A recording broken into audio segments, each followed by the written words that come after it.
আমি ওসব মেয়েদের মতো না, যে মানে দেখার পরে একবারে হাক করে বসলাম, ধরে বসলাম, ওসব মেয়ে না।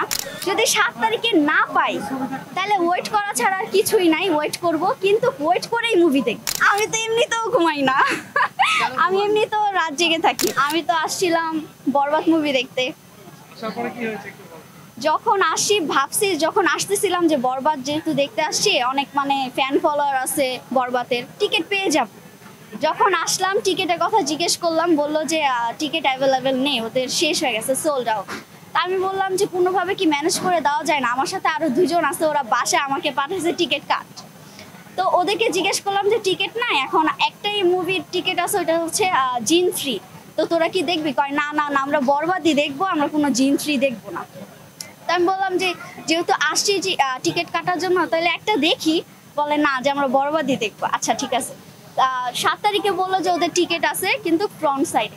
ওদেরকে জিজ্ঞেস করলাম যে ফ্রন্ট সাইডে মুভি টিকিট আছে অ্যাভেলেবেল, তোরা কি দেখবি? বলে না, ফ্রন্ট সাইডে কোনো মজা নাই, আমরা দেখলে পরে দেখবো, কিন্তু দেখবো এই আর কি। এখন আসছিলাম টিকিটের জন্য, টিকিট নাই।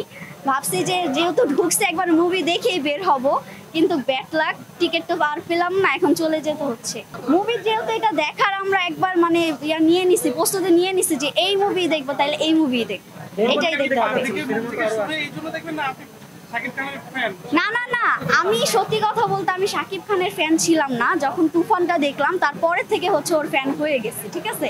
যে তুফানটা যেহেতু এত ভালো হয়েছে, আর এটা ট্রেলারও দেখছি, তো এটাও খুব ভালো লাগছে আমাদের, তারপরে থেকে ওর ফ্যান হয়ে গেছি। এখন ওর ফ্যান দেখে আমরা মুভিটা দেখি। যেমন আফার নিশোরের যে দাগে চলতেছে, ওইটাও ভালো লাগে, আফার নিশোকেও ভালো লাগে, কিন্তু আফার নিশোর থেকে বেশি ভালো লাগে শাকিব খান, ঠিক আছে। ওর মুভিটাই আমরা দেখতে চাচ্ছি, আমরা হলে একমাত্র ওর মুভিটাই দেখতে চাচ্ছি। শাকিব খানের কোন দিকটা বেশি ভালো লাগে? কোন দিকটা? ওই যে লাস্টে ওই যে ট্রেলারে দেখছিলাম, ওই যে নায়িকা যে বউ সাজে থাকে, দেন হচ্ছে ও মারামারি করে, এই সিনটা খুব ভালো লাগে, এই সিনটার জন্য বেশিরভাগ দেখা। ওর অ্যাকশনের দিক থেকেও মানে সব দিক থেকেই ভালো লাগে, মানে অ্যাকশনের দিক থেকে আছে একটু, মানে একটু যদি আসে না, একটু মারামারিটা একটু কম করলে একটু বেশি ভালো লাগে। তার রোমান্টিক দিক থেকেও খুব ভালো লাগে। যদি দেখেন আপনার পেছনে শাকিব খান দাঁড়িয়ে, কি করবেন? এনে দেন, তারপরে দেখা দেই। যদি থাকে তাহলে আগে হাত মিলাবো। আমি ওসব মেয়েদের মতো না, যে মানে দেখার পরে একবারে হাক করে বসলাম, ধরে বসলাম, ওসব মেয়ে না। আগে দেখলে সুন্দর মতন কথা বলবো, হাত মিলাবো, ব্যাস। আর ওর একটা অটোগ্রাফ নিবো, এই এতটুকু। মানে কখন মানে পুরোপুরি ফ্যান হয়েছি ওইটা বললাম আর কি। ওর ফ্যান তো আমরা আগে থেকে, তুফান দেখার পরে আর কি পুরোপুরি একদম ফ্যান হয়ে গেছে। যে না, এই মুভিটা দেখার পরে আর কি বলতে পারতাম যে আর কি চেঞ্জ দরকার আছে, কিন্তু এই মুভিটা তো এখনো দেখতেই পারলাম না। যদি দেখি, যদি আপনারা থাকেন, তাহলে হচ্ছে সবকিছু আর কি বলবো যে মুভিটা কি কিরকম। আমি তো এমনিতেও ঘুমাই না, আমি এমনিতেও রাত জেগে থাকি, তো আমার ঘুম তো এমনিতেও হবে না।